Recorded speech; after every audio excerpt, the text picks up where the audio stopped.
do you have to do differently? Well, he's very good. You've got to be very aware of where he is all the time. Not only can he shoot, but he rebounds, and he knows he invariably gets to that side of the backboard. It's like when Brandon Dawson early on, when he was playing with Draymond Green, you knew like clockwork that when Draymond had it in the post, that Brandon Dawson was going to be on that weak side board. That's exactly what happens with Edwards, and at the same time, he can shoot the ball, and he can make plays. So you got to be really, really aware and conscious of where he's at during the possession, but especially when the shot goes up. And then just the Bryant-Swanigan matchup.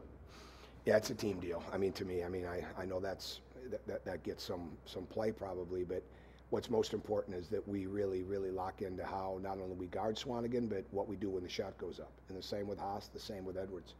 And but they're so good and they're scoring so many points and shooting the three so well because their guards are outstanding too.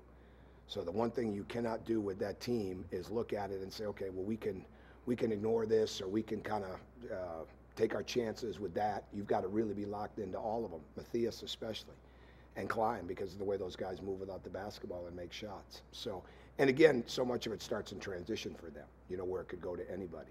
So bottom line is we've got to be really, really locked in to the personnel and the plays to a degree, but really to the personnel and what those guys, what their strengths are.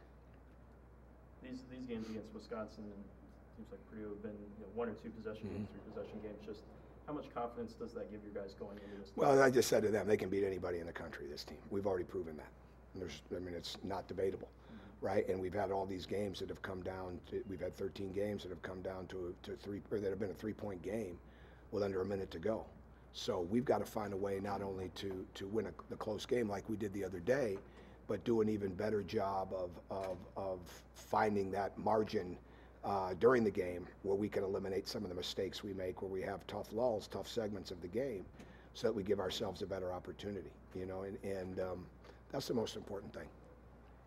I saw in the last 6 games you guys have the top 3-point defense in the league. Is that something you guys have been really focusing on, or is it just kind of? Well, absolutely, but I think it's all we're getting healthier, right? I mean, we're missing who we're missing. I'll get with you guys too if you. I don't mean to. I just got to get out of here. But absolutely, we're getting healthier. We're getting better. I don't think you guard the 3 the way we're doing it, and guard the perimeter of the post the way we're getting better at it. If you're not improving.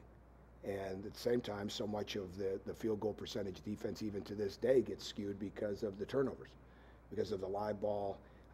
As I saw, Rick Carlisle had a great term for it. He calls them the catastrophic turnovers, that they're unguardable. That's a great term. I mean, they really are, because there's no way to get back and get them. And that's what's hurt us some, or our field goal percentage defense and 3-point defense would even be better. So to me, or especially our field goal percentage defense. So to me, we're improving, and that's what we're banking on. That's what we're looking at.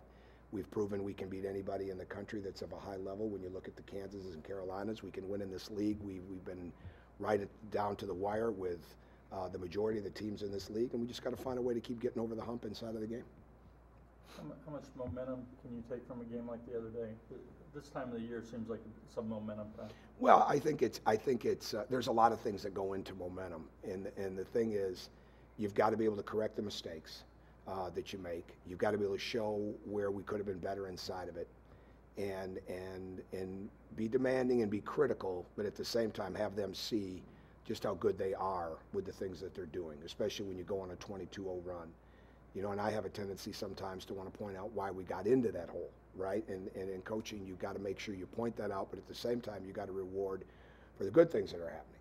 And for this team to have an 8-0 run at the end of the game and defend the way that they did and to not give up belief says a lot about their resolve and character. It really does. It says a lot about the group that I go to work with every day. So we've got to just keep making sure that we manage every day the proper way, and that's what we're trying to do. So when you have those stretches where you're playing so well, but you can't sustain it, how have you ever had a team like this? Oh, I don't know. I'd have to think that through. But we just got to do better inside of the game. I mean, we're so many of our errors are correctable, and we're asking guys to play roles at times that they're not quite ready for, and at the same time, we could be better inside of that because of the experience that they're gaining from the season. So it's just I don't know if it's a matter of simplifying. It's a matter of them simplifying what we're doing. right? Just at times, like I can point out on film, where even some of our scorers are trying to make plays or passes when they had one man to beat. Great example early in the game, first turnover. James has got Brian McIntosh going downhill. Go to the basket. At the worst is going to happen is we're going to miss a layup, and Duran is going to come back and follow it up. The best thing that's going to happen is we're either going to get 2 points, 3 points, or 2 free throws, because there's no one to beat but one man. And our whole rule is one man to beat him. 2 men to beat, kick it, right? And when you drive into the traffic, okay, where the defense is, and then try to throw that pass to your teammate, it was a very good idea, right, to throw it to Rob, very unselfish play, but the best play was to drive it to the basket. So those are the things we keep trying to make sure that we point out, the recognition, the vision that you have to have, and hopefully that we'll get things like that. So I don't spend too much time on where we're at historically, you know, at Indiana or with my coaching. We're just trying to do the very best job we can do with what we have. And right now, and understanding how much more we can do when I say what we have, you know, with our decision making. We've got to get better there. Did you get to talk to Colin Saturday night about all the excitement and his reflection on it? Not really, not yet. I mean, a little bit on Sunday, but you know, I thought it was a great moment, and he got to spend it with his family. So, but it'd be definitely to a degree of how thankful he was to have that opportunity, and his family, and looking at the pictures are great. Tom, how much at this time of year do you tighten the rotation a little bit? Not just you, but every coach now, so that maybe as opposed to, you know, 8, 9, 10 guys, 7 or 8. I can't speak for every coach. I mean, I never could, never would try. You. Yeah, it just varies. We don't have a set lineup right now that is playing so well that I wouldn't go more into the bench. And in your consistency is your key to your depth. It's not the number of bodies, it's the consistency. And what happens is, and especially right now, we're still searching for that consistency inside of the games. And we're asking guys to do a lot, sometimes more than what they're ready for. But at the same time, that's part of it. And when you look at the improvements we've made defensively, I mean, and those are against good teams. I mean, those are against some of the top teams in this league. So we're getting better in that area. But we just want to make sure that everybody that goes in understands that it is not rocket science. Just keep it as simple as possible. Just guard your man, don't overhelp, block out, get back on defense, and above all else, make sure we're running end to end, you know, so we're not allowing teams easy baskets.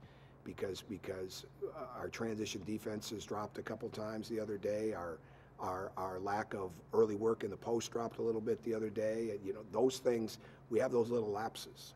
And teams go through that. And our job is to get those fixed as quick as we possibly can. And sometimes you've got to go to the bench to do that.